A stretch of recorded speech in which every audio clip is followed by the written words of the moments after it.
Let's get started with our fish bowl still life. We're going to start near the center of our paper and we're going to draw an ellipse. An ellipse is like a flattened circle.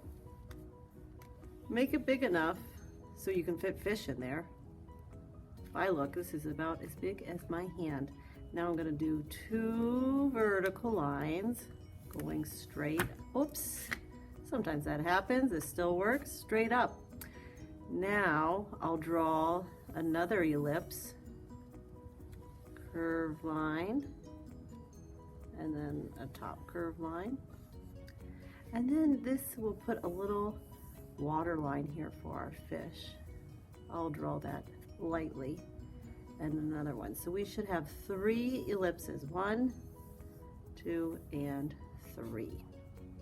Now we'll put this fish bowl on a table. So starting on the side of my fish tank, I'm going to do a curved line out and around, back in. It looks like this is sitting on top of the table because we don't see that line there. We'll put a couple legs for our table. Maybe you want 3. I'm doing 2 lines together so it looks like it's 3-dimensional. Now I can do the background. Think of where you're going to have your wall and your floor meet. Are you going to have it on a diagonal line? Is it going to be straight across? You make the choice. I'm going to put mine at a slight diagonal. Once I get to the bowl, I'm going to stop, lift up my oil pastel and bring it back down all the way to the edge.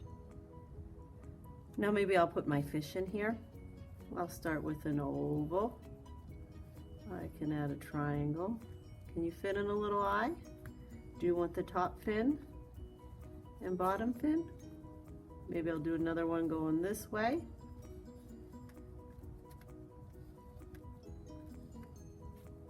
If you have room for one more, you can do it.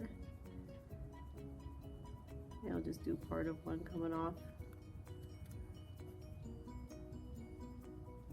Now we can go ahead and do a pattern. What kind of pattern do you want in your background? I'm thinking about Matisse and his organic shapes. And I'm going to keep them simple because I know I have to paint them. But maybe I want to repeat them to make it look like wallpaper.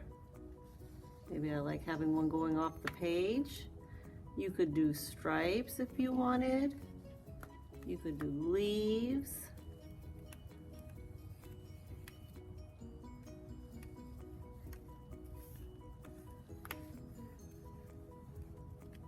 And thinking about the background, maybe I just want some, if I did vertical stripes, I already have these vertical, so I think I might want to do something different. Maybe I'll just do some simple stripes. Do you see how I do it? And now I'm going to pretend to go across. That helps me see where this line's going to go, but I definitely want it overlapping. So I don't want that line to go on top of my table.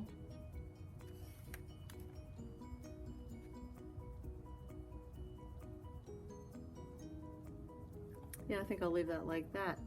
Now we're going to be ready to paint. Now that I'm done with my yellow, this is how we're going to clean our brush. We are going to bounce our bristles on the bottom of our dog dish, and we will dry it off carefully on the sponge. I can choose my next color. I said I wanted to do complementary colors, so I picked up my purple. And you're making sure your brush is clean and dry because we do not want to contaminate our paint. Going slowly all the way to the edges. If you have smaller designs, go ahead and pick up your smaller brush. We're going to go ahead and continue painting. Now I'll move on to the bottom of my table, thinking of another complementary color. I did my purple and yellow. Maybe the bottom is going to be blue and orange.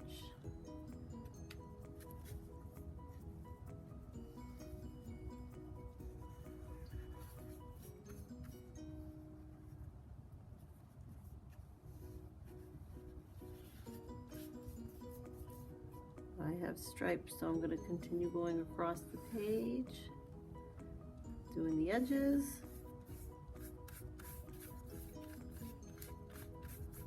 I'm going to do all the blue first and then I'll pick up the yellow.